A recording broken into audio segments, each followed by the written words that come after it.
แมนบักบ่มีเฮือนบักบ่มีซ่านบักบ่มีดินแต่เฮาก็บ่ได้สร้างความเดือดร้อนใส่ไผได้เฮาอยู่เฮาเองแม่นแต่ว่าคุณมุมมองเขาบอกมันมุมมองที่2เด้อมุมมองที่2คนนี่ขี่รถกายปุ๊บนี่บักผีบ้าบักเสียเซนอันนี้บ่แต่เฮาก็บ่ได้เฮ็ดใส่ไผเฮาคนผีบ้าเฮาคนสินคนบ่ได้เฮ็ดใส่ไผให้ไผเดือดร้อนเฮาบ่อยู่เฮาทุกข์บ่ได้ยังด่าเฮานี่บักบ่มีเฮือนซ่านอยู่มีก็นี่ก็มีคนลาบนั้นนี่ด่าแบบนั้นแต่ว่าเขาขี่รถกายเลยแล้วเฮาก็บ่ได้เฮ็ดใส่ไผเฮาอยู่พ่อเฮาเนี่ยเฮาทุกข์เนี่ยเฮายังว่าแบบใดเฮายังเข้าใจว่าแบบใดเฮายังว่าเฮาบ่ได้สร้างความเดือดร้อนเฮาอยู่จุดนี้เด้อเฮาอยู่จุดนี้บ่ขออนุญาตก่อนอันนี้ขออนุญาตกับเบิดทานผู้ชมยังเฮาบอกความจริงในอยู่จุดนี้เฮาบริสุทธิ์แล้วเป็นหลักของเขาข่อยก็บ่ได้รักข่อยบ่ตีข่อยบ่ฆ่าไผข่อยหาเลยเงินสัดสู่ติดตามรถด้วยความบริสุทธิ์ความบริสุทธิ์ข่อยสิไปสร้างความใส่ไผก็บ่สร้างแต่ว่าอยู่ในจุดนี้นี่นี่บ่นอนบ่อยู่บ่นอนทายบ่นอนอันนี้หมองนอนบ่นี่น่ะนี่บ่นอนไม่เลียนล่ำนี่ไม่เลียนล่ำนี่ตอนบ่เตียงมาเฮาก็เอาเฮาก็แปลงบ่นอนนี่ไม่เลียนล่ำแล้วบ่เตียงมาส่วนอันนี้แหละด้วยเฮ็ดเอาเขาก็ได้ล่มนะเพิ่นก่อนนี่บ่นอนโอ้พี่น้องเนาะพอได้อยู่ได้นอนเนาะแม่นพอได้อยู่ได้นอนแต่ว่าฝนตกจักสิอยู่ได้บ่ยังบ่ทันฮู้บ่แล้วก็คือตอนนี้ยังว่าแล้วฝนบ่ทันตกฝนบ่ได้ตกเนาะต้องสิเบิ่งบ่นั่ง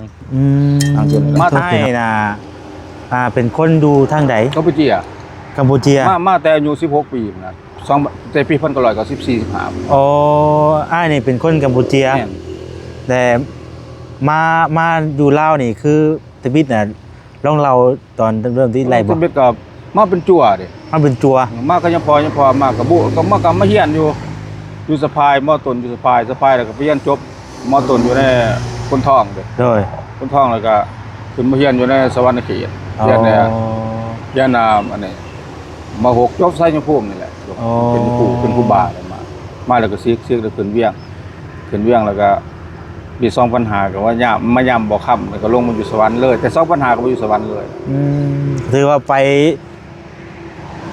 ได้หม่องได้บ่อนเต็มแล้วเนาะบัดนั้นกิลีนี่บ่แม่นจนแต่ต้องทุกกิลีนี่ด้วยเพราะว่าคันว่าตายตอนนี้นี่คือว่าตายแบบม้าเนี่ยบัดม้าจรจัดนี่แหละบ่เป็นพวกเกรงใจแล้วเว้าตอนนี้เลยในทั่วโลกเขายอมรับเฮาว่าความจริงเด้อนี่ทุกกิลีนี่เพราะว่าพ่อแม่พี่น้องอ้ายน้องบ่มีได้อยู่เขาบ่เชื่อเบิดมาแต่อายุ16ปีพุ่นน่ะมาเป็นจั่วมาแล้วก็มาเลยคือปัจจุ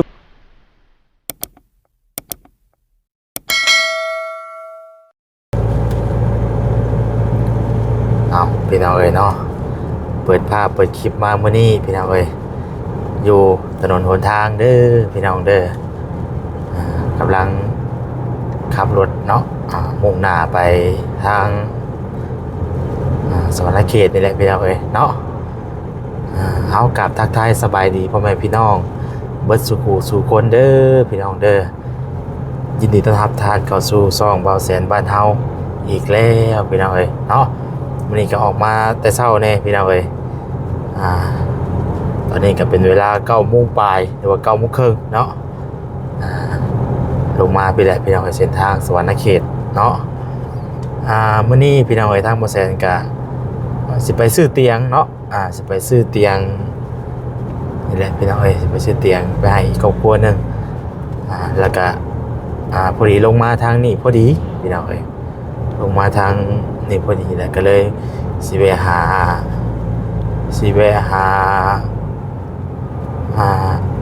จักเพิ่นเป็นอ้ายเดี๋ยวว่าเป็นพ่อเนาะพี่น้องเอ้ย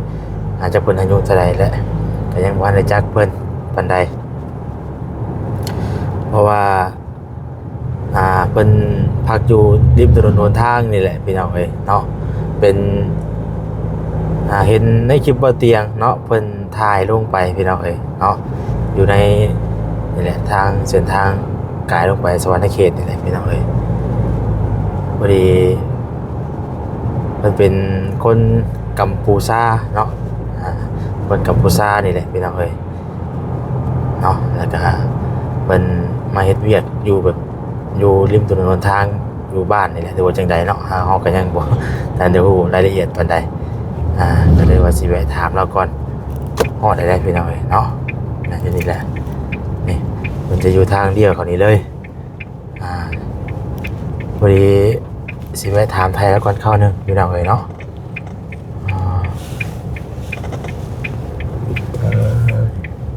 นี่พี่น้องเลยเราจอดตีนรถเลยนี่ลูกค้ามีลูกค้าเขาอยู่ได้อืมพี่น้องเลยอึ๊บพี่น้องเลยเนาะเห็นแต่ทางบ่เตียงเพิ่นไทยพี่น้องเลยเนาะเราก็ยังพอได้จักรายละเอียดปานใดดอกเดี๋ยวสิไปถามไปมันก่อนพี่น้องเนาะตอนนี้ทางวสันกามาฮอดมองอยู่มองเศร้าเพิ่นแล้วพี่น้องเนาะทางเพิ่นก็กำลังเฮ็ดเวียกอยู่พี่น้องขออนุญาตเข้าหาทางพ่อเพิ่นก่อนเนาะตัวโอ้ยอ้ายสบายดีเด้อสบายดีโอ้ยสบายดีกำลังเปลี่ยนใส่รถบ่บ่เตียงบ่ได้มาบ่มื้อนี้บ่ได้มาพี่น้องเนาะเพิ่นก็กำลังเฮ็ดเวียกอยู่ เปลี่ยนใส่รถเนาะเดี๋ยวจะให้เพิ่นเปลี่ยนใส่รถแต่อย่างแรกก็เขาจะสิถามไทยเพิ่นพี่น้องตอนนี้เพิ่นก็กำลังเฮ็ดเวียกอยู่เนาะกำลังเปลี่ยนใส่รถพี่น้องอันนี้จะเป็นว่าเป็นเปลี่ยนใส่ใหม่เลยพี่น้องเนาะพี่น้องเนาะทางอ้ายเพิ่นก็ไปแล้วเนาะเพิ่นกำลังจะไปเฮ็ดเวียกติดรถยางเพิ่นชอดเนาะเพิ่นก็เฮ็ดเวียกอยู่ของการอยู่สวรรณเขตนี่แหละพี่น้องเนาะโคราชบ่ขออนุญาตเด้ออันขออนุญาตถามอายุก่อนจักปีก่อนนี่เฮาก็48 48บ่โอ้โดยนั่งอยู่ไสเนาะพี่น้องพาไปนั่งอยู่เพิ่นก็ได้ปะเครื่องนี้ว่าเก็บบ่ป้าจนก่อนเขาโดยทายก็ได้นี่บ่นอนบ่อยู่บ่นอนทายบ่นอนอันนี้หมองนอนบ่นี่น่ะนี่บ่นอนไม่เลียนล่ำนี่ไม่เลียนล่ำนี่ตอนนั้นตอนบ่เตียงมาเฮาก็เอาเฮาก็แปลงบ่นอนนี่ไม่เลียนล่ำแล้วบ่เตียงมาส่วนอันนี้แหละด้วยเฮ็ดเอาเขาก็ได้ล่มนะเพิ่นก่อนนี่บ่นอนโอ้พี่น้องเนาะพอได้อยู่ได้นอนเนาะแม่นพอได้อยู่ได้นอนแต่ว่าฝนตกจักสิอยู่ได้บ่ยังบ่ทันฮู้บ่แล้วก็คือตอนนี้ยังว่าแล้วฝนบ่ทันตกฝนบ่ได้ตกเนาะตกสิเบิ่งบ่นั่งตัวนี้แหละพี่น้องอันนั้นยังใช่ตัวน่ะตัวนั้นหันเป็นซาเล้งบ่เอาเครื่องรถจักรเป็นสเตอร์เป็นหยังได้เป็นสเตอร์เป็นยางรถหยังไว้ว่าได้ก็เป็นเครื่องที่ใส่ไฟแสงโซลาร์เซลล์โอ้โดยพี่น้องเนาะเพิ่นก็ดูแบบนี้อันนี้เนาะนี่แหละอยู่แบบนี้แหละโอ้พี่น้องบ่ได้มีครอบครัวบ่ก็เคยมีครอบครัวตั้งแต่ว่ามันก็อยู่กันบ่ได้ย้อนว่าเว้าบ่ลงรอยกันแล้วก็แต่ก่อนนี่เคยมีครอบครัวเคยมีแหละโอ้แล้วก็เลยแบบบ่เข้าใจกันเนาะแล้วก็เลยอยู่เป็นโสดคือเก่าลูกได้ซะลูกบ่ได้ลูกก็ยังบ่ได้มีจักปีแล้วอยู่มาแบบที่อยู่แบบนี้แต่2014แต่2014แม่น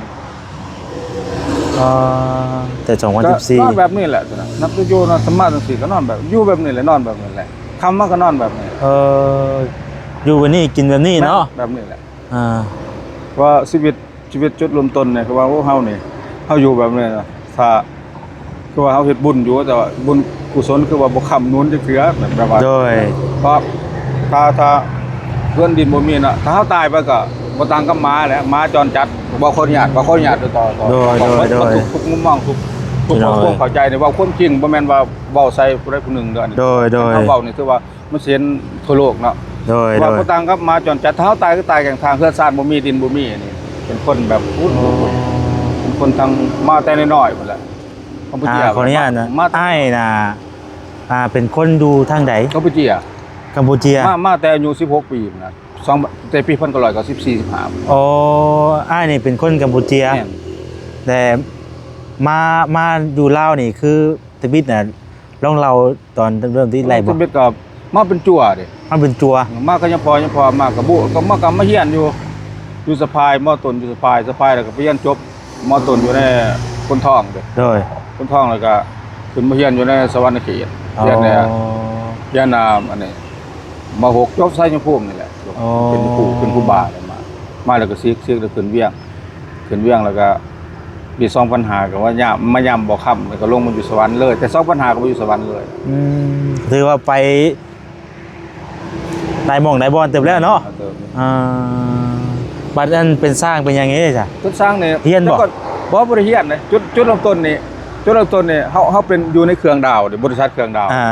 บริษัทเครื่องดาวมันก็เอาเมียอยู่ในอยู่บรรทัดเนาะเมียบรรทัดก็อยู่ในเครื่องดาวมันตั้งจากที่ เมียแยกทางกันแล้วก็เฮาก็ขึ้นสมโนอยู่บ้านนาเราเด้มีขึ้นสมโนอยู่หั่นได้ไปขึ้นสมโนเพราะว่าแยกสมโนออกจากกันเด้พอเฮาได้ปากันมันก็มีสมโนเดิมแล้วก็สมโนก็ใบยาห่างเนาะเอาไปหาบ้านเขาก็หายขึ้นเฮาก็ขึ้นไปหาห้องปกครองเมืองเนาะเขาก็เฮ็ดเพื่อเฮ็ดสมโนให้เฮาก็แยกออกเฮาผู้เดียวเด้แยกสมโนต่างหาก ตอนนี้เนี่ยคือมีสมุนูของเราเองเลย เฮามีสมโนแล้วอยู่ โอ้ มีแล้วแต่ว่าหากเฮามีสมโนตั้งแต่โดนเฮาบ่ได้เปลี่ยนย้อนบ้านอยู่เฮายังตัวคนตกรถนะคือว่าไงบ่นี้บ่มีเฮือนบ่มีซ่านแบบนั้น ก็เลยแบบเอาก็อยู่ไปตามริมถนนหนทาง คิดว่ามุมมองคือว่าเฮามานั่งคิดว่าเฮาคือเฮ็ดบุญอยู่เงินที่หาได้คือให้ทานอยู่ให้เสียขนามกับไฟครูบาอาจารย์อยู่ลงวัดคือให้อยู่คือว่าเฮาสิตายแบบม้าบ่มาแบบม้าจรจัดนี่แหละเอาจรจัดแล้วแบบนี้ถ้าเฮาบ่มีหยังคือว่าตายแบบม้าวัดนี่ยังว่ามีเครดิตดีได้ เพราะอะไรกับบ่มีทรัพย์สินเป็นของตัวเองเพื่อเป็นดินเป็นรอนเนาะ แม่นบ่มี เกินซาน ของตัวเองเนาะเฮานี่สิตายแบบม้าจรจัดนะก็ไปตามเวรตามกรรมแล้วกรรมเวรมีเปิดแต่ว่าคือว่าเฮ็ดบุญอยู่นะคือว่าบ่คำบ่นู้นบ่นู้นทรงเฮาบุญนี่คือว่าเฮาอธิษฐานอยู่ได้แต่ว่าเงินหาได้เนี่ยไปเค้นค่าน้ำค่าไฟซวยครูบาเข้าวัดก็เค้นเพิ่นอยู่ได้แสน2แสน3 เพราะอะไรกับเงินค้ำที่เขาหามาได้ที่ว่าเพื่อให้เขากับทำบุญไปอยู่ ก็ทำบุญไปนำคือบ่บุญ แต่ความลำบากลำบนก็คือ เก่าชาวมากกับพบไม่ยิ่งจะพบไม่ยิ่งนี่โอ้จ่ายเงิน จ่ายเลยเว้าเรื่องการสิสร้างสาสิอันนี้นํกันนี่มันบ่ได้บัดนี้กระพบไม่ยิ่งนี่เรื่องจ่ายเงินนี่สุดยอดบ่เว้าเรื่องสิหังสิมีบ่เว้านะมีแต่กินแต่มวนอย่างเดียวเฮาพบแต่ไม่ยิ่งแบบนั้นถ้าเฮาบัดนี้เฮาตั้งตัวบ่ได้จะเลิกกันแล้วก็จังซี่แล้วมันอายุมันก็หลายแล้วอายุหลายแล้วก็จังซี่แล้วมันก็อยู่ไปมันเฮา แบบคือเขาอันมาเปลี่ยนจอดยางรถแบบซี่น่ะเขาได้เงินมื้อเท่าไหร่แต่ละมื้อ มันก็บ่แน่บางมื้อก็ได้20-30,000 40,000 50,000บางมื้อก็ได้แสนบางมื้อก็บ่ได้จักลี่ บางมื้อก็คือแบบ มันมื้อก็บ่ได้เจ้าลูกค้าก็บ่เข้าเนี่ยบางมื้อแล้วลักษณะว่าแล้วมุมมองเวียกอยู่นี่สมมุติว่ามันเข้าพร้อมกันนี่10คันนี่สิ เขาเวลาเดียวกันหมดได้มันจะเฮ็ดบ่ทันจะเฮ็ดได้ประมาณ3คันแล้ว7คันเข้าไปแล้วเขาบ่ท่า ใครจะบ่ท้าเนาะ เขาบ่ท้า สมมุติว่าลูกค้าเข้ามาซะปึ๊บพับบาทเดียวนี่ พร้อมกันหมดเลย10คันหมดสมมุติเคยมี10คันสิมาพร้อมกันเฮา เฮ็ดบ่ได้เนาะ เฮาเฮ็ดบ่ทันเฮาเฮ็ดประมาณทันแต่3คันในจำนวน7คันเข้าไปแล้วก็บ่ เพราะ ท่า ว่าเขาจะบ่ท้าเพื่อเขาเฮ็ดนี่มัน เขาก็โอ้ มันก็ลนเลยเนาะ หลายโพดมันบ่อยู่แล้วแบบนั้น โอ้ บางมื้อก็ บ่แล้วก็แต่ละมื้อบางเทื่อลูกค้าเขาหลายแต่ว่าเฮาเฮ็ดบ่ได้บ่ทันเนาะ บางเทื่อก็บ่มีจักลี่สูบน้ำรถก็บ่มีอะไร มื้อนี้ได้เท่าไหร่ได้มื้อนี้ มื้อนี้คันเดียวตัว คันเดียวบ่ คันเดียว คันกินบ่ ได้คันเดียว แต่ว่า คันหนึงเฮาเอาแล้วเพิ่นเท่าใด เป็นใส่60,000 ใส่บ่เอาไว้แล้วกัน เป็นใส่60,000คันจอดก็ เปลี่ยนใส่ ธรรมศาสตร์แล้วก็บ่ได้จอด บ่แล้วก็คันคือว่ามันเพิ่นบดเพิ่นหยังมาเลยคือเฮาเปลี่ยนออกไปเลย เบียนออกเลย เฮ็ดดนนะบ่อาชีพแบบนี้ เฮ็ดเสียมนี่ตั้งแต่ก่อนจุดลงแต่2014พุ่นน่ะเฮ็ดถ้าออกจากโคราชแต่ก่อนก็ย่ามโคราชนี่แต่ก่อนอยู่ในเครื่องดาวเด้ย่ามโคราชเนาะหลังจากที่เฮาย่ามโคราชน่ะเฮาถือสูบไปน้ำซื้อนี่ไปน้ำเฮาเฮ็ดของเฮาเองเด้เฮ็ดของเฮาเองเฮาย่ามอยู่โคราชเนี่ยเฮาเฮ็ดของเฮาเองบัดนี้คนอยู่โคราชก็คนย่ามคือกันเขาก็เห็นว่าเราก็จอดของเขาเองเปลี่ยนบัดนี้ตีนรถเข้าหัวเขาก็ให้เฮาเฮ็ดคือกันนะความจริงบ่ได้เฮียนนะบัดนี้เฮาก็ได้เฮ็ดกันเอาความสิ้นเคยซื่อๆได้กับจอดยางบ่ได้เป็นสร้างแต่เคยเฮ็ดก็ได้เฮ็ดไป แล้วก็ประสบการณ์เนาะ บัดนี้ประสบการณ์หลังจากออกจากโคราชเฮาก็ไปขายน้ำมันเริ่มขายน้ำมันกลางคืน แล้วก็ถือว่าเฮาอยู่ในจุดนั้นเฮาฮู้เฮาจักแหละเฮาก็เลยออกมาแล้วเฮาสามารถ ขาย เฮ็ด ได้ น้ำมันแล้วก็จอดยางรถน้ำแบบนั้นนี่คือบ่ได้สั่นเฮ็ดแต่สั่นแต่บ่ได้เป็นสร้างนะแต่ว่าอาศัยว่าความเคยแต่เข้าเฮ็ดเฮาเฮ็ดเองของเฮาเองนะแต่ว่าบางครั้งก็บ่เข้าใจก็ถามเขานำแบบนั้นถามผู้จักโอ้จังได๋เฮ็ดสั่นๆเฮ็ดแบบใดเขาก็บอกแบบนั้น เข้าใจซั่นว่ามันเอาความสิ้นเคยซื่อบ่ได้เป็นสร้าง โดย บางอันก็บ่ได้เฮ็ดได้บ่ทุกยี่ห้อบางยี่ห้อก็เฮาเฮ็ดบ่ได้เบิดนั่น โดยโอ้เป็นเอาไง เนาะ เนาะ ก็อยู่แบบนี้ เห็นในคลิปบ่เตียงทางบ่แซนก็ได้พี่น้องเนาะก็เลยพอดีว่าทางผู้ใหญ่เพิ่นให้มาถามว่าอยู่นอนแบบใดกินแบบใด นั้นแล้วนอนอยู่แบบ นอนอยู่ในเต็นท์เนาะ แบบเต้นแบบนั้น เป็นบ่ห่มประเภทมีอยู่บ่มีแต่บ่ ผม ห่ม มีอยู่ บ่ห่มก็มีอยู่เนาะ แต่ว่าฝนตกก็ยังบ่ว่าสิมันสิได้บ่แต่ว่าเฮาก็มาย้ายมาช่วงนี้แต่ก่อนก็อยู่พุ่นเนาะแต่ว่า แต่ก่อนอยู่อีกจุดนึงมันบ่ แม่นจุดนึงแล้วมันก็ความเขามาขายเครื่องนั่นมันบ่เข้าใจลักษณะว่า เขาอยากเอาเปรียบเอารัดเฮานะเว้าสั้นๆเฮาบัดบ่พอใจแหละ อ๋อแต่ก่อนน่ะอันน่าอยู่ แม่นน่ะ อีกหมองนึง แม่นอยู่ปราสาท อยู่ บนปราสาทเขาอยากเพิ่นว่าอยากเอาเปรียบเอารัดเฮาแหละ เป็น มันก็มุมมองของไผของมันหา ก็บ่ได้แม่นดินเพิ่นบ่จ้ะอยู่ ก็ หั่น บ่แม่นดินเขาคือกันก็บ่ได้แม่นเขาก็อยู่แบบคือกันบ่แม่นดินเขา แบบคืออันอยู่แบบสิได้เนาะ แบบนี้ มี เขาก็มาอยู่ มี แบบ ผู้มาอันอยู่ใกล้เฮาสิ บ่ ว่า เซาไปยังคือกันเนี่ยเขาก็บ่ได้เซาเลย บ่ได้เฮ็ดคือกันบ่จ้ะ ก็เขาก็บ่ได้เฮ็ดคือกันแต่ว่าเขาอยากให้เฮานี่เพิ่นว่าอยากให้เฮานี่เป็นอยู่ในกรอบของเขาเป็นลูกน้องเขานะเว้าง่ายๆแบบนั้น บ่ได้ก็ปกติก็คือเฮาก็เฮ็ดเวียกของเฮาอยู่แล้วสิ แม่นแต่ว่าคนละเวียกอยู่แต่ว่าเขายังอยากแบบ ให้เฮานี่ไป เลื่อมเส้นอยากไปหาอยากให้เฮานี่เฮ็ดตามเขาอยากให้ซื้อของโยงกินให้เขากินแบบนั้นนะอยากให้เฮานี่อันนั้นนี่ขาดอยากให้เฮาซวยนะอยากได้เฮาเป็นลูกน้องเว้าง่ายๆแต่เฮาหันเฮามันบ่แม่นคนละเงื่อนไขแหละ บ่แล้วก็คือเฮาอยู่ในแบบนั้นเฮาก็อยู่ไปแล้วเนาะ แม่น อ่า แต่เฮาบ่ตอบเขาจักดีหรอกมีแต่เฮาบ่พอใจเฮาไปเฮาบ่มักเรื่องกับคน โอ้ บ่มักเรื่องบ่มักเรื่องกับไผบ่เข้ามันจังซี่มันนักแล้วเฮาออกออกไป มีแต่เฮาเป็นผู้ออกถอยออกมา เฮาถอย เฮาบ่อยากมีเรื่องว่าจังนั้นเนาะ บ่มักเรื่องราวกับไผบ่มักแต่เขาเว้าคิดว่าเฮานี่สิให้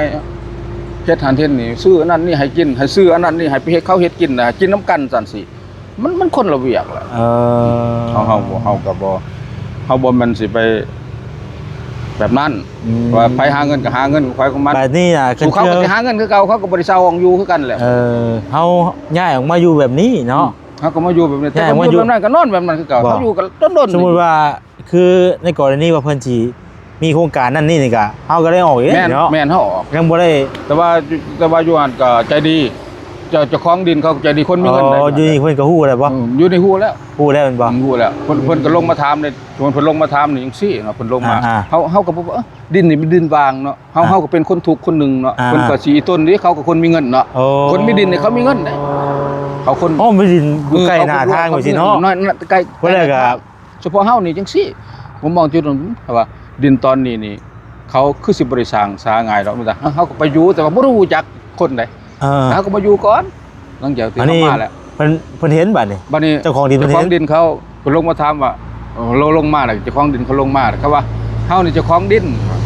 คือว่าสิคันเจ้าของดินก็เฮานี่ก็ทุกข์บ่มีบ่อนอยู่บนเสาขอมาหาเงินไปมื้อนึง10-20,000ไปว่าคันว่ามีการสั่งสามีปลูกสั่งสังสาเฮาก็ออกเขาบ่เป็นหยังดอกว่าดีแล้วแล้วก็ว่าสิอนามัยเด้อจะสิให้มันเปื้อนเด้อล่ะ เสื้อเพิ่นก็ถือว่าใจดีใจกว้างเติบเลยเนาะ มันบ่แม่นเจ้าของดินเองสิแม่นลูกหลานนายเขานะแม่นนี่แหละ ถือว่าเพิ่นใจดีใจกว้างอยู่ยอมรับเพิ่นซะพี่น้องนะเพิ่นก็ คันมีการปลูกสั่งเฮาก็ออกมัน เฮาก็บ่ได้ว่าสิมาใส่ ของหากินบ่ได้จังซี่แหละ ว่าสิคัดของหยังของเฮาหากินแบบนี้ครับ โอ้บ่ได้ก็คือว่ายังบ่แน่นอนพี่น้องเพราะว่า บ่เตียงทองมาความค้นนั่นเขาไม่เรียนล่ำในคนเล่า กำลังเริ่มเฮ็ดใหม่ มันก็มือละมามันค้นนั่นเขานั่นแหละ กำลังเฮ็ดใหม่ แม่นเพราะมันไม่เรียนล่ำแล้วมันคือกันกับเตียงมันบ่คือกันกับเตียงเฮาปูเสื้อเขามันยังโน่นอยู่ยังโน่นขึ้นอยู่เดี๋ยวว่าแต่ว่าจักสิอยู่ฝนหรือบ่เฮากำลังบ่ทันแม่นยามฝนนะบ่ทันแม่นยามฝนพุ่นแหละเฮาก็มานี่ก็นี่เบิ่งคิดว่าคิดว่ามื้อนี้เพิ่นซอยหยังเบื้องต้นได้แล้วอ้าย ยุคต้นนี่เด้อเอาต้นเบาเตียงทองมานี่ช่วยเบื้องต้นเตาช่วยเฮาต้องมีต้องก็ซื้อเป็นนั่นนี่เล็กน้อยเนาะแต่ว่ายังบัดตัวที่2นี่ละมาช่วยก็เด้อเบาเตียงทองหั่นแต่ว่าเรื่องต้นแต่ว่าเป็นเป็ดแปลงน้อยจังหั่นเลี้ยงน้อยเป็นมีเป็นกองเป็นยังนึงแต่มาทำเบียดหั่นเราหายตัวนั้นนะกับเงิน100,000วันนี้มาตัวที่2นี่เด้อเราหายหั่นแล้วก็เ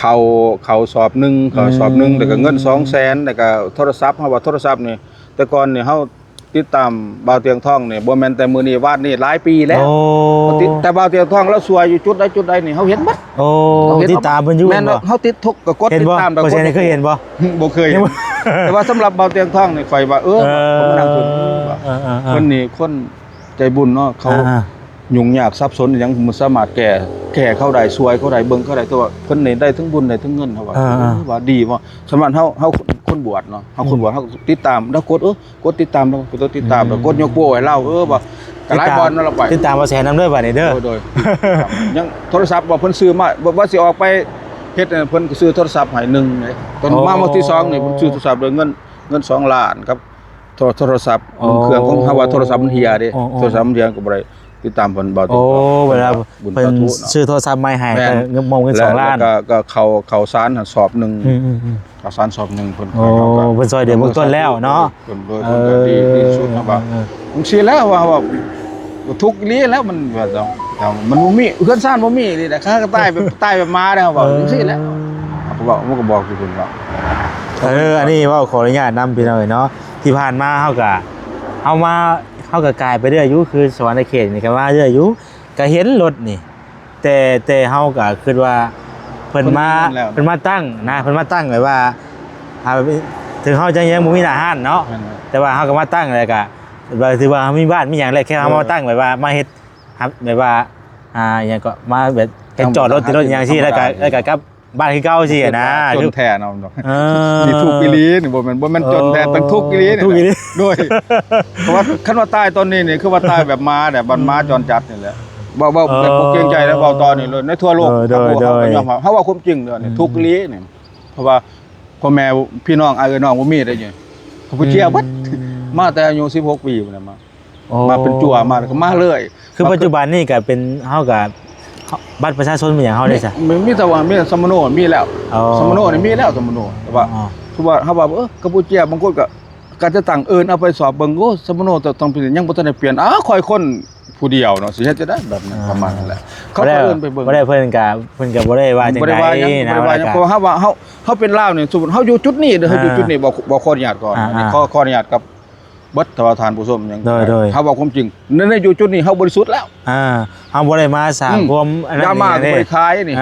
เป็นหลักของเขาข่อยก็บ่ได้หลักข่อยบ่ตีข่อยบ่ฆ่าไผข่อยหาเลยเงินชัดสู่ติดตามรถด้วย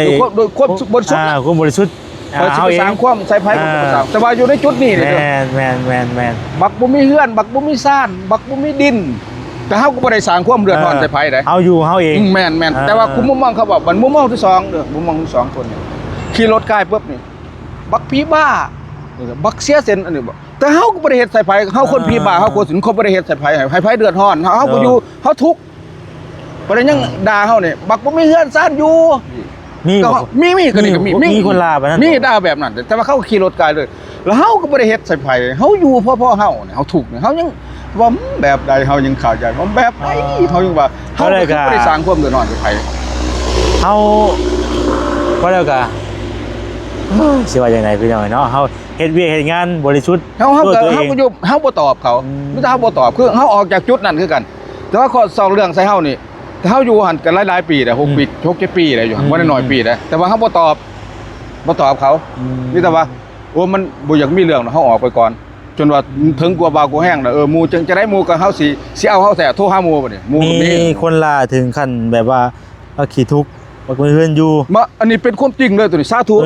ต่อเจ้าทินเจ้าทานให้ศักดิ์สิทธิ์ยังยืนซอยเฮาตัวนี้มีแท้คักแน่ดีก็ว่าเขาขี่รถกายเด้อบักบ่มีเฮือนอยู่แบบนี้เขาด่าแบบนั้นแหละด่าเฮาก็คือว่าเขาเว้าความจริงของเขาจักสิเครียดจังได๋ว่าแล้วก็มันก็แม่นคุณเพิ่นเว้าอีแม่นๆเขาแต่ว่าถามว่าเขาฮ้อนหยังถามคืนเขาฮ้อนหยังเฉพาะอยู่บ้านเฮาคือบ่ได้ไปสร้างคือว่าอยู่บ้านอ้อมข้างบ้านประเทศข้างเคียงคือบ้านอ้อมข้างเนาะบ่ซื้อประเทศก็ได้เขาวิเคราะห์แล้วเนาะว่าเขาว่าเฮานี่เป็นบ้าเฮาเสียเส้นบัดเฮาคนเป็นบ้าเฮาบ่เสียเส้นเฮาผู้เป็นบ้าเพราะเสียเส้นเฮาบ่ได้เว้าให้เขาเฮาบ่สร้างความเดือดร้อนใส่ไผเฮาก็อยู่เพราะเฮาไผเป็นบ้ากันแท้สรุปแล้วไผเป็นบ้ากันแท้ถามคืนเอ้าคือว่าเจ้ามีเฮือนมีดินเจ้าฮ้อนเองเจ้าฮ้อนเองเจ้าฮ้อนเด้เจ้าเว้าให้ข่อยแต่ข่อยบ่ได้เว้าให้เจ้าเขาบ่ได้สร้างก็อยู่เฮาไปเนาะเบิ่งแม่วิเคราะห์เบิ่งเพราะว่าคันว่าบ้านประเทศอ้อมข้างนี่เขาวิเคราะห์ได้คำนี้ก็ว่าเฮาเป็นบ้าบักเสียเส้นเฮาบ่ได้สร้างความเดือดร้อนใส่ไผข่อยก็อยู่เพราะข่อยทุกข์ข่อยจนข่อยก็อยู่เพราะข่อย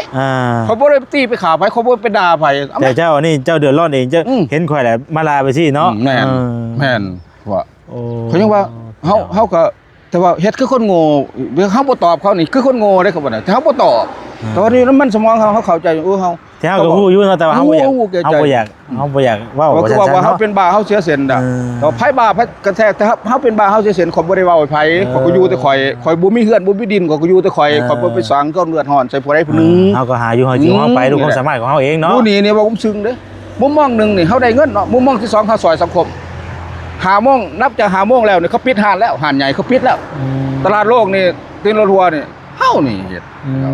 เฮาเฮ็ดแต่จนหา9โมง10โมงจังว่ามันบ่หนาวเฮาก็เฮ็ดฮอดโมง10โมงฮอด12โมงคืนเฮาก็ยังอยู่เฮ็ดถ้ามันบ่หนาวเนี่ยถ้ามันหนาวนี่เฮาก็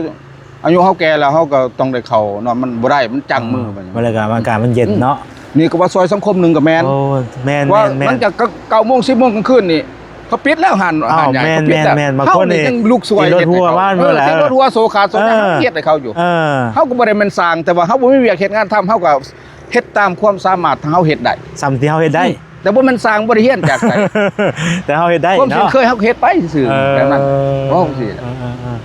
พอแล้วก็เฮาก็พอได้เอาตัวนี้ที่ว่าเฮานี่อยู่นี่บ่เรื่องไผดอก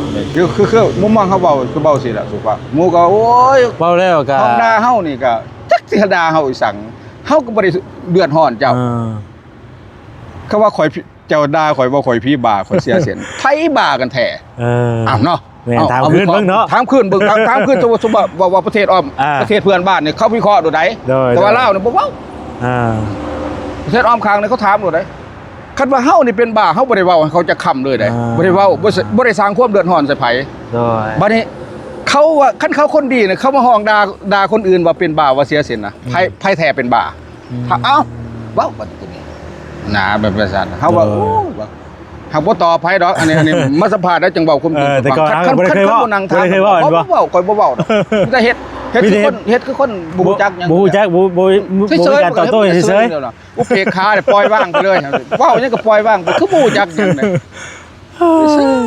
อันนี้คือแบบว่าเอามาสัมภาษณ์จะได้เล่าสู่ฟังแม่นๆคันจอจริงเฮาต้องได้เว้ามีความรู้สึกเฮาต้องได้ออกมาเป็นความจริงมันสิว่าโอ้สิมันเป็นความจริงบ่เขาเว้าซั่นแม่น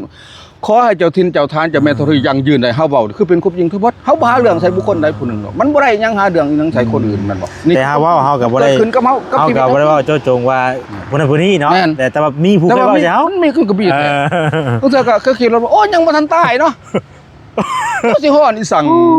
เจ้าก็หากินพ่อเจ้าข่อยก็หากินพ่อคันเจ้าเป็นคนดีพ่อแม่นบ่เจ้าก็บ่ดีคือกันเจ้าจะเว้าให้คนอื่นเดือดร้อนยังนำเนาะ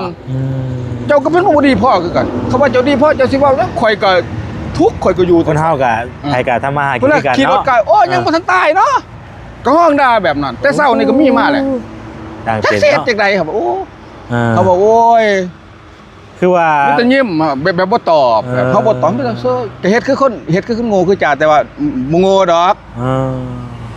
บ่ได้โง่ฮักของเฮาเป็นคนมันบ่คนถูกนะเฮาบ่จำเป็นเป็นนี่เนาะพี่น้องเอ้ยธรรมดาเฮาก็เซอเฮ็ดคือบ่จักหยังบ่แล้วก็คันคือว่าขออนุญาตนำอ้ายโอ้สิว่าจังได๋พี่น้องเนาะแบบว่าอันนี้เนี่ยมันเฮาบ่ได้กลับบ้านหยังได้บ่มันเพราะว่าบ้านเกิดนี่แต่ว่ามันเป็นจังได๋ก็สมมุติว่าเฮากลับบ้านเกิดได้บ่ได้ว่าจังได๋บ่สามารถกลับได้บ่ติดต่อเขาดนแต่ว่าอ้ายเอื้อน้องนี่ก็บ่ฮู้เพราะว่าถ้าว่าอ้ายเอื้อน้องฮู้นี่เขาต้องนำแต่ว่ามีแต่ว่าอ้ายมาประเทศลาวแปลว่าเขาบ่ฮู้จักเขาอยู่นี่ก่อนนั้นว่าอ้ายมาอยู่ที่นี่เพิ่นฮู้บ่แต่ว่ามีแต่ว่าหลังจากที่เฮามาแล้วจึงฮู้ว่าอ้ายลูกเฮาไปประเทศลาวแต่เท่านั้นแต่ว่ามานี่แต่ไม่เฒ่าได้ฮู้เด้ไม่เฒ่านี่ฮู้แท้ไม่เฒ่านี่ฮู้แท้ว่ามาประเทศลาวไม่เฒ่าบ่เดียวฮู้แต่ไม่เฒ่าก็เสียชีวิตแล้วไม่เฒ่าฮู้แล้วอ้ายเอ้ยน้องพ่อแม่บุมีแต่ว่าหลังจากที่มาแล้วคือประสงค์ที่เฮามาลาวแต่นั้นน่ะคือม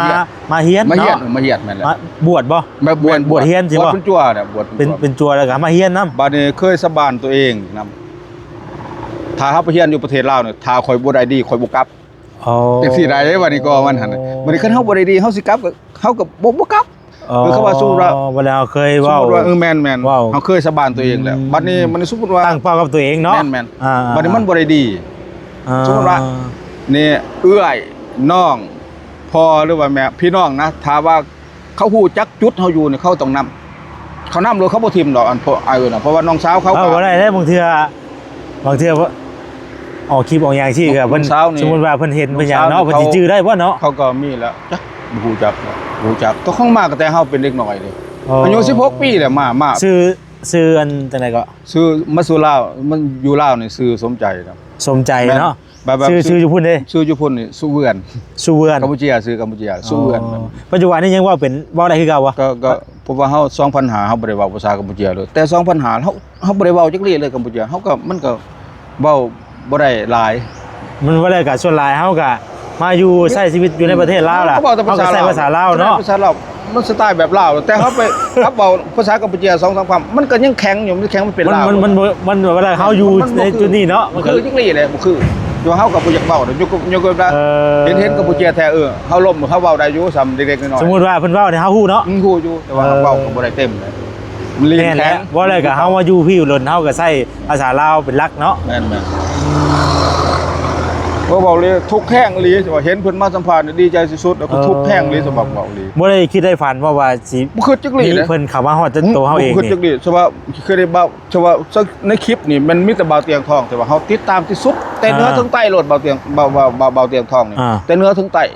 ครับแต่ว่าเราไปช่วยคนอยู่ทง5มีลูกอันนั้นนี่อยู่ในทงไห้ทงหน้าแต่เนื้อจังเฮาติดตามเราเบิดกดติดตามกดยกโบยเราซะโอ้เท่านี้ว่าเรานี่เป็นคนใจบุญเด้ว่าเราสวยเหลือคนว่าเฮาเป็นคนบวชเนาะเฮาก็ว่าเราคน แต่เฮาก็บ่ได้คิดว่ามื้อใดมื้อหนึงเฮาอยาก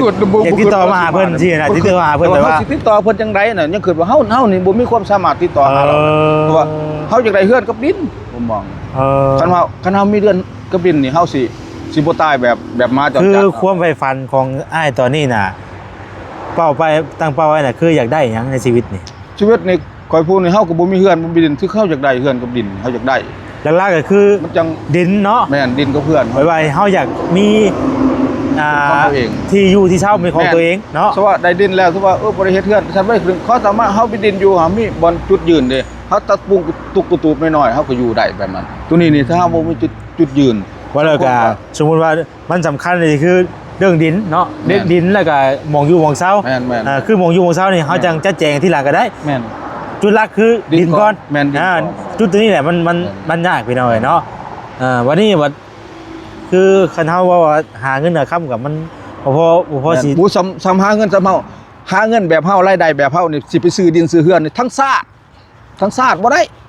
ยกเว้นแต่ผู้ใหญ่ใจดีทางต่างประเทศเพิ่นช่วยนี่ก็บ่ได้หลายดอกเฮาก็ว่า10คูณ10นี่10คูณ10พอปลูกกระตูอยู่เล เป็ ย นดินของเฮาเองเนาะ ทราบว่าเฮาจบชีวิตให้หน่วยกู้ภัยเข้าไปถิ่มก็ได้ เฮา แม่น บ่ได้ก็ตายใช่ดินเจ้าของนะบ่ใช่การตายเอาใช่ๆเนาะ มันสิต่างกัน ขออนุญาตนะ อันนี้เขาตายแบบม้าจรจัดเลย ตายอยู่ข้างทางสิตายแบบม้าจรจัดถ้าตายแบบม้าวัดยังมีเงินใครดีอยู่เนาะยังไม่ดีอยู่เด้อันนี้ตายแบบม้าจรจัดอยู่เลยคันเฮาตาย บ่ได้ก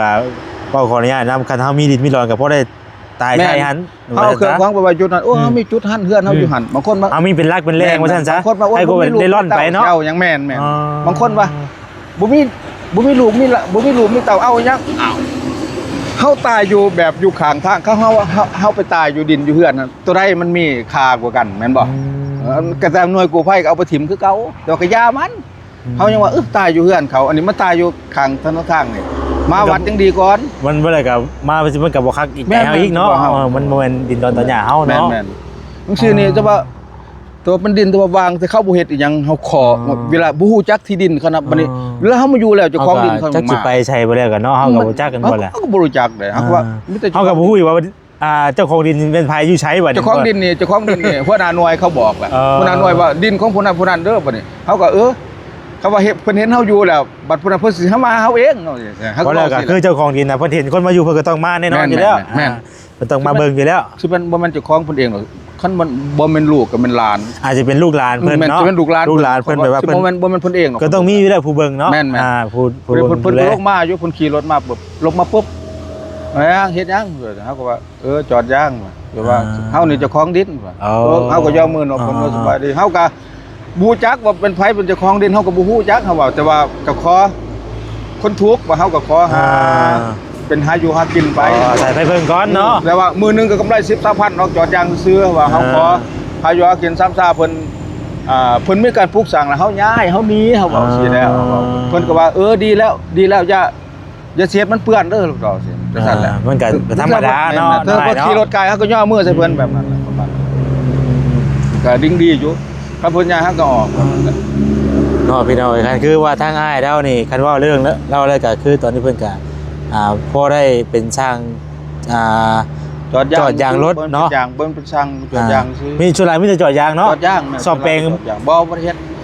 เฮาก็บ่ได้เป็นสร้างดอกบ่ได้เป็นสร้างแต่ว่าแต่ก่อนนั้นเคยอยู่ใน ส่วนลายคือส่วนลายก็สินี่แค่จอดยาง จอดยางมัน เพราะว่า จอดยาง กับเครื่องมือเฮานี่เนาะมันบ่ได้ เครื่องมือตามซ้ำนี่ซอเสียดใหญ่เฮ็ดบ่ได้ สมมุติว่าเฮาได้ซ่อมแปลงนี่มันก็ เครื่องนี่ สิได้เพิ่มไปอีกเนาะ เครื่องคือกันก็แปลว่าเฮาเฮ็ดใหญ่บัดเฮาไปหันเฮาไปนี่ก็ลักน้ำเครื่องน้ำมันเป็นตุกก็ลักน้ำไผไปบ่เตียงบ่ บาบุญ บ่บุญนั่น บาบุญ อันนี้คือบ่บุญเด้อผู้ใด บาบุญสารวัตร เออ นี่แหละทีมงานเดียวกันนั่นแหละ แต่ว่าคู่นี้คือบ่เห็นแต่ว่าตัวเบาลี่ก็เห็นแต่ว่าเบอร์เบาเตียง ก็ เห็น หากก็ไปก็สิมีคนเข้ามาหลายอยู่ดอกเพราะว่าก็สิ เฮาก็สาธุไอ้ เพิ่นก็สิมา ไอ้ แต่ เพิ่น ว่า เบิ่งเฮาแหน่เพราะให้เฮานี่ทุกข์อีหลีเว้าดิเฮือนซ่านบ่มีตั้งแต่ใดมาอยู่จังซี่แหละแต่แต่โดนแต่ปลาแมวก็อยู่แบบนี้แหละแบบแต่ว่าสำหรับสังคมเนาะก็เว้าเนาะหมู่ก็ดูถูกเฮาบ่ได้เฮ็ดอีหยังให้หมู่ก็หมู่เว้าให้เฮาอยู่เรื่องเว้าเฮาบ่ได้เฮ็ดหยังให้เขาเฮาก็อยู่เท่าบ่ได้ไปสร้างเดือดร้อนบ่ได้ตีไปข่าวไผบ่รักของไผบ่รักได้ข่อยบ่รักอย่าบอกอย่ามาบ่ขายบ่เฮ็ดเขาเว้าซื่อๆเด้อต่อสิ่งศักดิ์สิทธิ์นี่ว่าข่อยบ่ได้เฮ็ดอีหยังเฮาก็หาด้วยความศัก บ ดิ์สิท ริ ธิ์ สุทธิ์เนาะบ่ได้ก็ รักของโมของบ่รักขาอย่าบอกอย่ามาบ่เฮ็ดไปตีไปขาไปบ่เฮ็ด เฮาก็หาอยู่หากินแบบนี้เนาะ ได้มือพูดว่าขายนี่บ่ขายเอาเสียมาขายบ่อย่ามาโอ้ยจอดยางรถก็กุ้มกินแล้วเฮาเว้าสิแหละเฮาแต่ว่ากุ้มบ่กุ้มเฮาก็เว้าในมุมมองเฮานี่ว่าขอยจอดแต่ยางรถเนี่ยก็กุ้มกินบ่จะสิไปขายดอกอย่าบอกอย่ามาเอ้าปึ๊บเขาจับได้ไปนอนอยู่คุกเสียเวลาบ่แม่นบ่เดือนนึง2เดือน3เดือนเฮาหาเงินมื้อนึง10 20,000ก็ไปนอนอยู่คุก เฮาเนาะ เฮาไปนอนอยู่คุกโอ้ยเสียเวลาเฮาหาเงินบ่ว่า แม่นบ่ดีเพิ่น ข่อยว่าบ่ข่อยจอดตั้งยางรถนี่ข่อยก็กุมกินแล้วครับบ่สิแล้ว ว่าแล้วก็เฮาก็พอได้อยู่ได้กินเฮาเฮ็ดไปสิก็ โอ้เฮา พอได้ ประ อยู่ หยัด กิน แน่ เนาะ แม่เว้าเฮารายได้เฮาซ้ำนี่เฮาสิจ่ายแบบคือกันกับเศรษฐีเฮาก็โอ้รายได้เฮาสิประหยัดมื้อนั้นหั่นเด้อมื้อเบาลีมาหาตื่นที่2กลางคืนละมา คืนละมาแล้วมาจอดรถอยู่หั่นอ้าวมันว่าไผมาจอดรถนี่กลางคืนเฮาก็ย่าน7-8 โมงเนาะแล้วมาจอดรถอยู่อ้าวแบบหุงแห้งซะไผเขาสิมาในมุมมองย่านได้เนาะกูย่านแล้วข่อยระวังนะเฮาก็ระวังพุ่นอยู่ ไม่ได้เห็นลูกกับว่าอันเทนบ่ใจมากกินนี่ ยัง ก็คือสิว่า คนบ่กล้าออกมาเด้คนบ่กล้าออกมาเด้คนบ่กล้าว่ารถไผคนบ่กล้าออกมาเป็นจังได๋ แต่ขี่มาดีมาได้เนาะ แล้วโง่รถเข้ามานี่ก็ไฟซองมันไผอีกเด้มา กันว่าดีกับไปยังเนาะ สิเข้ามาในมุมมองได้เด้ มันก็ญาติที่กันได้เนาะ มื้อนั้นก็เขาก็บ่มีได้เขาก็เบิดเอากินขนมไข่เวียด กินขนมไข่เวียด4ก้อนอยู่ไปเฮาบ่ออกได้บัดนี้เราอวยรถมาครั้งนี้เราลงรถมานอนแล้วบ่ไผได้เฮาย่างเฮาก็ออกมาโอ้ย แค่นี้ว่าได้ลูก ของ เลย กินมันมีของกินแล้วก็มีของกิน2อย่างแล้วก็มีข้าวแล้วเอาข้าวมาตอนโอ้ยเฮาว่าเฮาโดดคุ้มย่านเนาะเฮาว่าบ่คือว่ามุมมองไผเนาะมากลางคืนเฮาก็ วางที่ไผแล้วเนาะไป เฮาอยู่ผู้เดียวเฮาระวังสุดอยู่ผู้เดียวมุมมองถึงมาโอ้ยเอาของจริงโอ้ยสาธุว่ากินบ่ข้าวกินแล้วแต่ว่าเฮากินไข่กินขนมไข่เวียด4ก้อน มื้อนี้ได้กินแล้วบ่มื้อนี้ มื้อนี้นี่กินข้าวกับหยังเนาะกินข้าวกับหนัง กินหนังเขาเฮ็ดเบิ่งได้บ่ทายได้บ่เป็นหยังควบทุกข์นี่สิเปิดให้เบิดสิเปิดว่านึกก่อยกินกับข้าวกับหนังผู้เดียวเอากระแจก่อนเด้อนี่ของกินเอาไว้ผู้เดียวปาก โอ้ใส่นี่ไว้เลยบ่อ้าย แม่เอาใส่นี่ซื่อเดี๋ยวเด้อ พี่น้องเนาะนี่ โอ้ยน้องครับทางอ้ายเพิ่นก็ถือว่าเป็นคนสู่ชีวิตดีๆพี่น้องเนาะคือว่านี่แหละตอดยางเพิ่นก็ได้บ่แล้วก็มันก็มีความเสี่ยงบัดเรื่องอัน ตัวนี้เสี่ยงสุดตัวเฮาเข้าใจเฮาก็บ่เสี่ยงนบเอาสิ่งศักดิ์สิทธิ์เฮาเคยบวชตัวคอยสิ่งศักดิ์สิทธิ์คุ้มครองเฮาอยู่นี่หากินด้วยความบริสุทธิ์สัตย์ซื่อเจ้าถิ่นเจ้าทานยังยืนซอยแน่ให้เฮาอยู่เฮานี่ทุกข์เฮาบ่มีจุดยืน บ่สิได้เฮาป้าไว้บ่สิได้เนาะ มันนี่แหละซั่นเครื่องของนี่น้ำมันนี่เป็นตุกหาลิตร10เขาลักเด้อทุกเทื่อเฮาบ่ได้อยู่เขาก็ลักเด้ บางเทื่อของที่เฮาเอามาอันเครื่องมือเฮาสิเนาะ จักกันนี่ลักมื้อนั้นลักบ่ไฟเฮาไปตลาดโลกข้าวเดียวเอาบ่ไฟออกไปเฮามาอยู่จุดนั้นมันยังขี่ไปหั่นบัดนี้ความทางบ่ได้เนาะความทางบ่ได้บัดเฮาขี่นำว่าเจ้าคือเอาของเฮาบ่ค่อยจะเอาไปช็อตป้าว่าคนยืนในซอยเขาได้หมอไฟซื้อเก่าแสน2 ปี 3 ปีแหละทีเขาหยาดแล้วมันคอได้ยังคออยู่ดีแล้วเขาบ่ได้แจ้งให้จับเขาบอกสิบ่แจ้งให้จับเนี่ยมันเดี๋ยวเจ้าโอ้ยบังก็โพสเขาว่าไปรักเนาะบ่ได้ก็เนาะ ไปเอาเมื่อมีอันน่ะเขาเอาไปเบียดมันเป็นเขาไประวังสุดอยู่นี่บ่ได้ เรื่องรักเนี่ยโอ้ยังไรเรื่องของกินที่ว่ากินเด้อบอกเปิดเผยเลยล่ะบ่อายแต่ว่าดีใจที่สุดที่ว่าเฮาได้ความทุกข์นี่ที่ไว้มีผู้นี้ได้นี่กินกับนี่แหละนี่กับแก้วนี่จะวังเศร้ากินนี่แก้วนี่จำกับนี่แล้วกินนี่เด้แบบนี้ อันนี้เป็นของเก็บอาหารเฮานี่เนาะ นี่กินนี่เป็นหนังแต่ว่าเฮาสามารถแต่ว่าเฮาจีนแล้วเฮากินแต่มันก็กินบ่ได้เนาะมันแข็งเนาะเอาแช่น้ำก่อน เฮาแช่ไว้สิมันก็อ่อนเนาะ มันอ่อนเฮาก็ยำแม่มันอ่อนนี่แหละกินบางเช้าเอาตัวเก็บไว้นี่ใส่เย็นมันบ่บ่ใส่เย็นใส่มันสิบ่ได้เนาะแม่นแล้วโดยว่าเว้าคุ้มดีแล้วเพิ่นทั้งโลกทั้งเจ้าพ่อผู้ใหญ่ใจดีทั้งต่างประเทศเพิ่นได้มาเห็นเฮานี่ทุกข์อีหลีทุกข์บ่มีเฮือนซ่านบ่มีดินอยู่บ่มีบ่อนอยู่บ่อนอาศัยเด้อล่ะว่าคันว่าเพิ่นส่วนใดก็บ่ได้หยังเฮาขอแต่เฮือนกับดินหรือว่าได้ดิน10คูณ10ก็พอได้ปุกกระตูบอยู่บ่ได้จำเป็นต้องใหญ่ต้องนั่นบ่ได้ก็เนาะเป็นใหญ่ก็ได้เพราะว่าเฮาขอแต่เท่านั้นแหละโทบ่มีอีหลีทุกข์อีหลีเพราะว่าเพิ่นช่วยได้เพราะว่า10คูณ10พอได้เฮาอยู่พอจังว่ามันเฮาเจอเป็นเฮาตายเฮาไปตายใส่ดินเฮาใส่เฮือนเฮานะอันนี้ม้าจรจัดตายแบบม้าได้ตายข้ามทางเนาะคันม้าวัดยังสิมีผู้เกิดใส่แม่ต่างประเทศยังสิมีดีอยู่เฮานี่ตายแบบม้าโดดนี่เพราะว่าเฮาไปตายอยู่เฮือนเฮาจังหน่อยหน่วยกู้ภัยก็เอาไปถิ่มเนาะยังว่าเฮาว่าเฮือนเฮาบางคนว่าบ่มีลูกมีเต้าแซวสั่งโอ้ยว่าตายอยู่ข้างแคบทางก็ไปตายอยู่เฮือนเฮาตัวไรมันดีกว่ากันเขาบอกตามนั้นแหละนั่นพี่น้อยเนาะก็เอาพี่น้อยจังได๋ก็ติดตามกันไปเบิ่งน้ำในใส่เฮาไปเอาอยู่ใช้อันไหนเอารถจักรหันไปเอาอยู่ในต้นนาตาลาโลตาลาโลก็ใส่ก้นแล้วก็เที่ยวเอา 2-3 ลบเที่ยวเอาไปน่ะบันเบิดแล้วก็ไปตักเองตักมาใส่บันเบิดแล้วก็เที่ยวตักเอาบ่ได้ก็ทุกอย่างต้องใส่แบบประหยัดทุกอย่างเลยเนาะประหยัดดีๆเนาะถ้าเฮาฟุ่มเฟือยเฮาอยู่บ่รอดเฮาสิไปบ่รอดตามมุมมองของเฮาถึงสิทุกข์ปานใดก็ตามเฮาบ่แสดงอาการให้ไผฮู้ว่าความเจ็บความปวดความซ้ำแนวใดเฮาบ่แสดงยกเว้นแต่ว่ามาถามสิเฮาอันนี้คืออันนี้มาถามให้สัมภาษณ์ได้เนาะเฮาก็ต้องได้เว้ามาสัมภาษณ์เฮาต้องเว้าต้องเว้าความทุกข์คือนี่แหละคงอยู่กินเอาให้เบิ่งเบิดบ่อยู่มันนอนให้เบิ่งเบิดของมาสัมภาษณ์มันคือความจริงเนาะถ้าว่าคนบ่ถามเฮาบ่แสดงให้ไผฮู้มันสิเจ็บอีสังกะสังอยู่ในมันสิปวดจังเฮาบ่แสดงให้ไผฮู้เฮาเป็นลูกผู้ชายโดยทุกปานใดเฮาก็เป็นลูกผู้ชายโดยแบบนั้นแต่ว่าเฮาสิบ่กดเฮานี่ต้องเก็บให้มันได้บ่แสดงให้ไผฮู้โดยเฮ็ดให้มันถูกต้องที่สุดของกฎหมายบ้านเมืองเป็นเอาไว้เนาะเอาจ้ะเป็นเอาไว้จังใดก็เดี๋ยวทางเฮาก็เบิ่งก่อนเดี๋ยวไปเอาให้กินมาให้ก่อนเป็นเอาไว้เนาะแต่ว่าเรื่องมองอยู่มองเศร้านี่ก็คือว่าอะไรพี่น้องเพิ่นนอนเต้นเนาะไม่เรียนรับแต่มันนอนมันบ่คือกันเตียงเด้แบบมันก็โน่นเฮามันมีเวลาเฮ็ดตัดใหม่ยังมีเวลามันไม่เรียนรับแต่บ่เตียงท้องเราถ้าว่ามีเตียงมีหยังนี่ก็สินั่นบอกว่านอนเตียงกับนอนแบบที่อะไรมันกว่ากันโอ้คือนอนเตียงเพิ่นได้ดีก่อน มันสูงไงเนาะแม่นแต่ว่าอันนี้เป็นยังเฮาเฮ็ดยันฝนตกเนาะยันฝนตกมันไหลพื้นแน่เนาะบ่เตียงท้องเราทายแหละแต่ว่ายังบ่ทันถ่ายถ้าเบิ่งก็ได้นี่หน่อยนึงได้บ่นอนตัวนี้ไม้เลียนล่ำตัวนี้ไม้เลียนล่ำเฮ็ดนี่สินี่ไม้เลียนล่ำแต่ว่ามันก็เป็นโน้นประจำเป็นโน่นเป็นยังก็คิดว่าเฮาถูกเฮาก็ต้องอยู่แบบบ่แสดงอาการให้ไผฮู้แต่ว่าคือสิมาถามสิเฮาต้องได้เว้าแม่นได้คันว่าสมมุติว่าคนอื่นเฮาบ่แสดงให้ไผฮู้โดยคันเฮาแสดงคนอื่นฮู้คนอื่นก็ช่วยเฮาบ่ได้มันบ่คันว่าเฮาแสดงมือสัมผัสเฮาเว้าเต็มเลยเว้าเต็มเพราะว่าเฮาก็สื่อถึงผู้ใหญ่เพิ่นให้เพิ่นทำฮู้ว่าเฮานี่แบบนี้ดีเนาะเฮานี่สาธุบ่ได้คันเฮาแย่งเฮาดีเนี่ยถ้าเฮาบ่ว่าเพิ่นก็บ่ฮู้น้อยเนาะเป็นความจริงแม่นเฮาก็นี่เฮาก็สุดๆแล้วมีแต่มื้อนี้เอานี่ว่าแสนซื้ออันนั้นมานี่ซื้อข้าวเด้ออ้ายเด้อซื้อข้าวบุญกุศลซื้อข้าวกล้องมาให้ดีๆเขาสุขภาพเข้มแข็งโดยสิ่งดีเขามันชีวิตมันทำไปได้เฮาก็บ่มีไผก็หมู่ครูผ่านมาก็มีผู้อีต้นผู้สงสารอายุแต่ว่าบ่ถึงขันนี้ว่าซั่นซะแต่ว่าเว้าดีเฮ็ดดีแนะนำดีให้กันนำ10-20,000ก็เท่านั้นเนาะแต่ว่าบ่แม่นว่าบ่มีหมู่ดีนำมาจักดีมีกับหมู่เว้าดีเฮ็ดดีมามีแต่ว่ามันต่างมุมมองอันนี้ดีอีหลีคือกันกับเป่าเตียงทองสาธุเด้เขาเป็นสอบเอาเงิน2ล้านโทรศัพท์อย่างนี้ยังบ่ทันได้โทรศัพท์เราก็ให้ผ่านมาเราก็ซื้อให้หลายๆอันเป็นมีเป็นแฟบเป็นเป็นอีเอื่นว่าเป็นหมากพอกหมากเพชรตอนนั้นมาตบิดมีผู้แนะนำว่าสาธุว่าจังซั่นสิบอกก็ว่าความจริงแหละแม่คนถามเฮาต้องเว้าอีหลีความจริงโดยเอาจากซั่นแหละจ้ะพี่น้องเนาะมีแต่ว่าบ่แสนสิ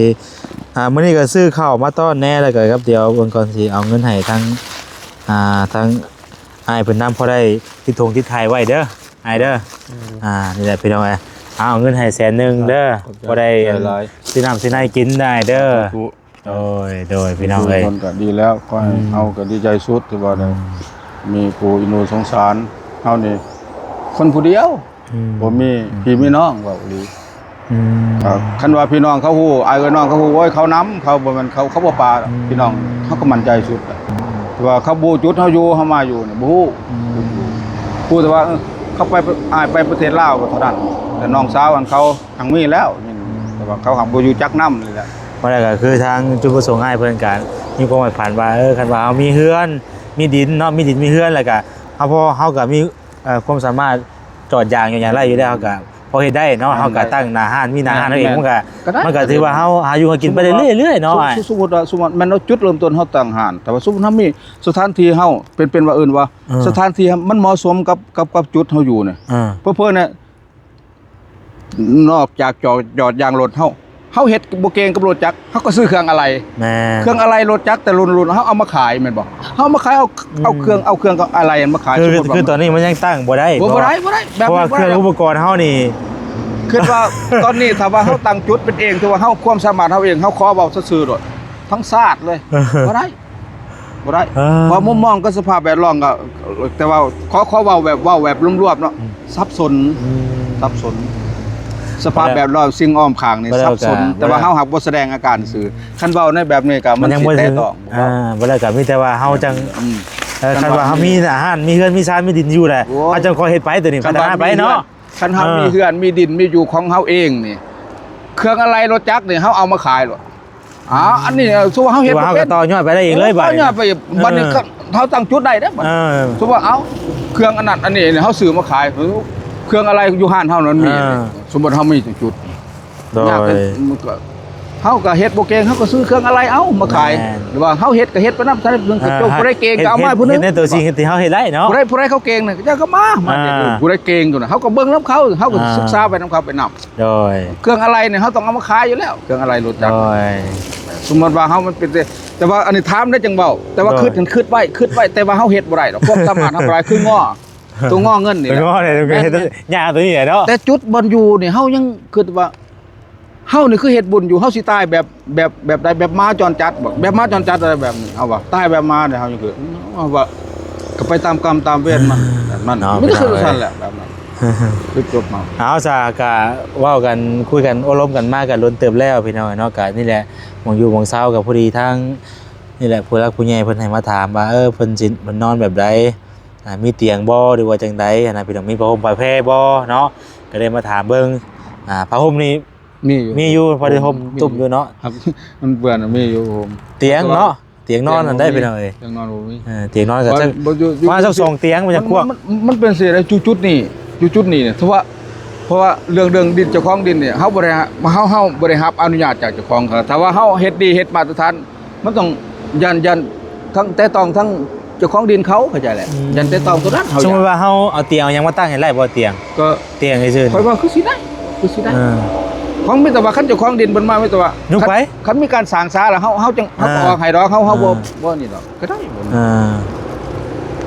เพราะว่าเฮาก็บ่ได้นอนมันก็ปลอดภัยแน่เนาะมันก็ต่างกันไม่เลี้ยนล่ำเนี่ยตั้งแต่เฮาปูเสืออยู่มันก็สวดถึงสวดทั้งกลางรู้เพียงกันเนาะแม่นแบบคือกันเฮานอนเถียงนาแหละแบบนั้นแหละเฮานอนอยู่เถียงนาฮักเฮ็ดได้เฮาทุกข์บ่นั่นน่ะคือเขาเว้าแหละแต่เฮาทุกข์นี่เฮาบ่แสดงอาการให้ไปผู้นึงรู้เพราะว่าคันเว้าให้ผู้ใดผู้นึงเขาก็บ่ได้ช่วยเฮาเด้เขาแม่งคือเฮาเว้าแล้วผ่านมามันแล้วสิเว้าฟังบ่มีกันยังบ่ทันตายแต่เช้านี่ก็มีได้ยังบ่ทันตายเนาะว่าสิยังห้องใส่เฮาอยู่ก็เฮาบ่ได้ด่าไผได้บ่ได้เว้าไผเฮายังย่องผู้เดียวดิบ่แม่นบ่เพิ่นบ่หยอกบ่หยังบ่แม่นจักหยอกบ่หยอกจักหยอกจักเว้าอีหลีเนาะจักหยอกจักอีหลีแล้วคำเว้าบ่เหมาะสมบ่นึกเทื่อก็แบบนี้จะบักบ่มีเฮือนบักบ่มีดินอยู่แค่นได้เนาะ ก็เขาก็บ่ได้ตอบหรอกเขาอยู่ในใจแล้วก็เอาเขาก็เว้าเนี่ยหยอกบ่แบบนี้แต่ว่าคิดเองนึกแต่ว่าเว้านี่ต้องมันทั่วโลกครับผู้ แห้งโพดเนาะ แต่ว่า หยอกแห้งโพดเนาะ หยอกแห้งดีได้ หยอกแห้งโพด มัน เนาะ เป็นบ้าจะเว้าจังซั่นแหละก็ว่าบักเสียเส้นนี่แหละก็มันก็ หยอกในไม้ช้า หย เนาะ อกแห้งโพด หยอกแห้งโพด หยอก เนาะ แห้งโพดคำว่าไผว่าเหมาะสมก็คิดเอาแต่สำหรับเฮานี่ ถ้าถึงกับไปสิขึ้นได้เนาะ แม่นสิคือจังได๋เขาว่าบ่ก็เฮาก็บ่ได้ไปสร้างความเดือดร้อนใส่คนนี่นะเขาก็ยังยอมเดียวยอม อ้าวใช่ๆแหละมีแต่ว่าให้ถ้าง่ายก็โชคดีเด้อโชคดีดีไม่แห้งแล้วก็ มื้อนี้ถือว่า ให้โชคดี สุขภาพจะแห้งที่สุด โดย ว่าถึงสิเป็นจังได๋ ทางเฮาก็มาก็ยังบ่ได้มีหยังหรอกแค่ว่าเฮามาถามมาทายเบิ่งสัมภาษณ์เบิ่ง โดย ยังบ่ได้เคยมาจักเทื่อเด้เนาะมาถามมาทายเบิ่งถ้าว่าผู้ใหญ่เพิ่นเห็นแล้วก็เพิ่นอยากซอยหยังก็ยินดีพี่น้องเนาะหยังก็ได้ โดย เฮาก็ยินดีเป็นสะพานบุญให้ถ้าว่าทางผู้รักผู้ใหญ่เพิ่นเห็นแล้วอยากช่วยอยากซอยก็ยินดีเนาะน้อย ซอย นี่ ใจ แต่ว่าตั้งเดียวแล้วตัวบ่อยู่นี่คันว่าสิให้แต่ว่าแต่นี่ไปหานี่อายุมันก็แก่แล้วเนาะมันสิให้เฮาหาเงินตาซื้อดินซื้อเฮือนนี่ถือว่าเป็นไปบ่ได้แล้วยก เพราะว่าดินนี่มันบ่ได้ราคาถูกเด้เนาะ แม่น มันแพง บ่ใหญ่ เงินเป็นก้อนได้ บ่ใหญ่ เงินเป็นก้อนได้ 10คูณ10พอได้ปุกกระตูบอยู่นี่ซ้ำได้พอปุกกระตูบอยู่ล้มกระตูบแล้วถือว่าพอแล้วบ่จำเป็นสิเอาใหญ่สำห บ่ รับ ได้ก็เฮาก็บ่ได้จะเฮาบ่อยากได้ใหญ่เนาะ ว่าบ่อยากได้ใหญ่เอาสมมุติว่า10คูณ10ซ้ำมันใหญ่สุดๆก็ลดมา10คูณ10ก็ได้ให้น้อยๆพอปุกกระตูบซ้ำนี่ปุกกระตูบ จังได๋ก็อย่าดินเฮานี่ดิ น้อยๆก็ได้บ่เอาหลายหรอกบ่เอาหลายจะไปเอาบักใหญ่บักเตเฮือนเฮ็ดเรื่องห้ามบ่เฮ็ด เขาขอแต่ว่าน้อยๆเพราะปลูกกระตูบอยู่เพราะวัดเวลาเฮาสิชีวิตเฮาสิจบแล้วไปนอนตายอยู่บ่อนเฮาน่ะน้อยกูไผเอาไปถิ่มแล้วก็จบเฮาสิมาตายอยู่ข้างทางนี่ ตั้งใจเฮาก็มีสำนักเนาะบ่ได้หยังหลายเนาะ เฮาขอตัวนี้แหละบ่ได้เอาเครื่องเฮาไปไว้เครื่องเฮาอันนั้นนี่เฮามีเฮาไปไว้อยู่บ่อนเฮาแม่นบ่เอาไปไว้เฮือนเฮาโอ้ยังมีเฮือนมีซ่านเด้เขาสวยก็ว่าผู้ใหญ่ใจดีจากต่างประเทศผู้มีใจบุญเพิ่นช่วยเหลือเฮาก็โอ้สาธุก็ขอให้เป็นความจริงเฮาก็ตัวนั้นแหละความเพียงของอยากมีเขาก็บ่คอยยังดอกน้อยๆก็ได้หนาน้อยๆซัพพอร์ตปุ๊กกระตูบซ้ำไปนอน2คน3คนได้ก็พอ นี่แหละพี่น้องเนาะคือเรื่องซอยนี่ก็ถ้าว่าพ่อพี่น้องซอยในทางบ่แสนก็ยินดีน้ำลายพี่น้องเนาะเพราะว่าซอยผู้ที่เพิ่นเฮ็ดผู้ใจเฮ็ดจักหาคือเฮาให้โอกาสเพิ่นเด้เพิ่นก็สามารถไปต่อยอดได้ถ้าว่าเฮาซอยคนบ่ดุมันคนขี้คร้านบ่เฮ็ดบ่สร้างอย่างนี้บ่เฮ็ดบ่หานี่เฮาซอยไปก็เบิดเงินไปซื่อซอยไปคือพ่อนี่คืออ้ายนี่ได้บุญเพราะว่าเป็นหยังอยากได้บุญคือเพิ่นฮู้จักเฮ็ดฮู้จักหาเด้คือเฮาซอยเพิ่นต่อยอดไปอีก แต่มุมมองของระบบคือแต่ก่อนเคยอยู่ในเครื่องดาวมา3-4 หาบริษัทแต่อยู่ในเครื่องดาวยังเป็นเกียร์เป็นเก็บเงินเป็นกวดเป็นสเกอร์คือเป็นมาเบิดละเป็นมาเบิดแต่ว่ามุมมองที่เคยได้ความรู้ตัวนั้นมาแล้วมันก็อยู่ในสมองเฮาตลอดเฮาสามารถคิดไล่ก็ได้เฮ็ดซั่นโอ้ค้าขายจังซั่นเฮาสามารถ ได้เนาะ แม่น เอามีประสบการณ์ว่าซั่นซะเนาะ แม่นอยู่บ่นั่นแหละแต่ว่าเฮาคิดได้อยู่คันเฮาอันนั้นตรงนั้นแต่ว่าเฮาคิดออกในสมองคิดได้แต่ว่าอิหยังคือพื้นฐานเฮาบ่มั่นคงแล้วเฮาบ่มีการพื้นฐานเราเฮ็ดบ่ได้แต่คิดได้แต่เฮ็ดบ่ได้ย้อนหยังเงินเฮาบ่มี แม่น พื้นฐานเฮาบ่มั่นคงแต่ว่าเฮามี ขับเคลื่อนด้วยเงินเนาะ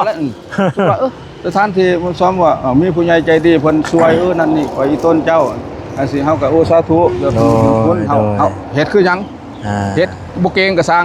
มันเหมาะสมสถานที่เฮาเครื่องอะไรหยังของอะไรรถจักรเอาซื้อเอาเครื่องอะไรมาขายให้มันมีครบเบิ่งในห้านเฮานี่แม่นบ่เฮาจอดแต่ยางรถเฮาเฮ็ดอย่างอื่นก็ได้เบิ่งซะเฮาก็จ้างคนเข้ามาผู้เก่งมาเจ้ามาเฮ็ดข่อยตั้งเงินเดือนให้เจ้าเท่านั้นอันนี้คิดได้แต่ว่าเฮาบ่มีเงินคือแต่เฮาคือแบบมัน อันนี้ ตัวนี้อ่ะ อันนี้สัมภาษณ์จังได้เอาความจริงสู่ฟังสัมภาษณ์ อันนี้ความ สัมภาษณ์เฮาก็บ่ แม่น เฮาคิดเรื่องคิดในสมองเฮาแต่เฮาเฮ็ดบ่ได้ดอก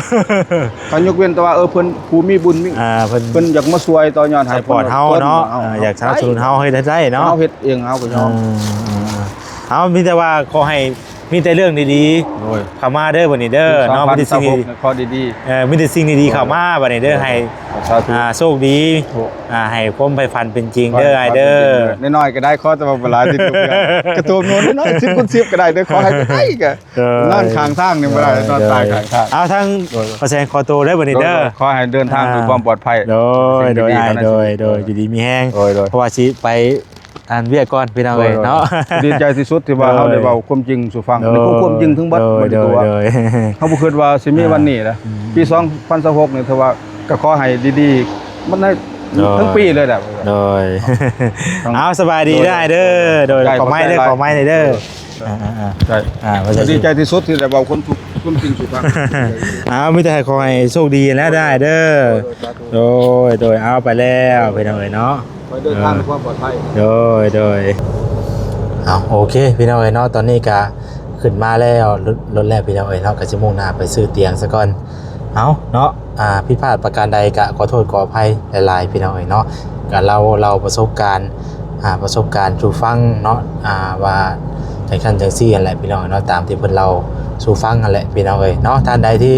เอาคิดเห็นก็พิจารณานำกันเนาะจากตัวจากซอยเพิ่นก็ยินดีเด้อพี่น้องเด้อเนาะอยู่ดีมีแฮงเบิดสุขคนเด้อพี่น้องเด้อ ถ้ามีว่าผิดพลาดคำว่าคำจาใดที่บ่เหมาะสมบ่เว้าบ่ม่วนนวลหูกะขอโทษขออภัยหลายๆพี่น้องเอ้ยเอาอยู่ดีมีแฮงวัดสุขสู่คนเนาะให้ทุกท่านโชคดีอยู่ดีมีแฮงเด้อพี่น้องเด้อสบายดีพี่น้องเอ้ยเนาะ